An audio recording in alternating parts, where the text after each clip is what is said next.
Now at 11, Columbus City Schools just wrapped up its second special meeting in a week over the 9 school buildings it's trying to decide whether or not to close. Last week's meeting descended into chaos. That's a quote according to one board member. So how did tonight's meeting go?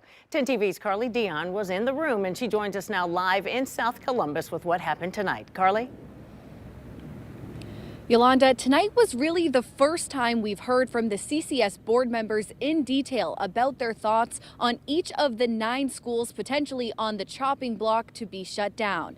Now, each one of the board members who took part in visiting those schools had time to share what they heard, saw, and experienced at each school. Board members Tina Pierce and Brandon Simmons, who did not take part in those visits, sat and listened to their colleagues. Some of the common positives they shared about those schools included a strong sense of community and a committed staff and administration. But they also addressed a number of challenges they saw within each school, which included significant structural concerns, outdated and deteriorating buildings, and a lack of ADA compliance. While board members noted some schools had an issue of overcrowding within classrooms and spaces, other buildings are experiencing low enrollment and an underutilization of space. At the end of tonight's meeting, Vice President Tina Pierce expressed a goal to make final decisions about these buildings before the end of this year. After each member agreed they believed they are on track with this decision process. After the meeting, I asked President Christina Vera if she believes the board is ready.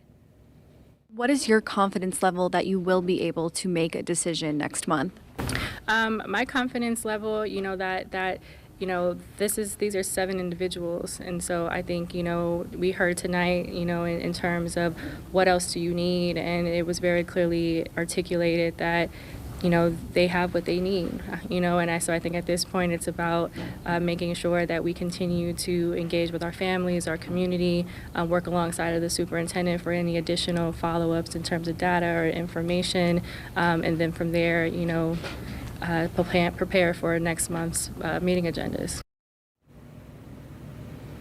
And Vera says the format for the vote has not yet been finalized, but the board will likely go through each school as its own agenda item to be voted on. Live in South Columbus, Carly Dion, 10 TV News.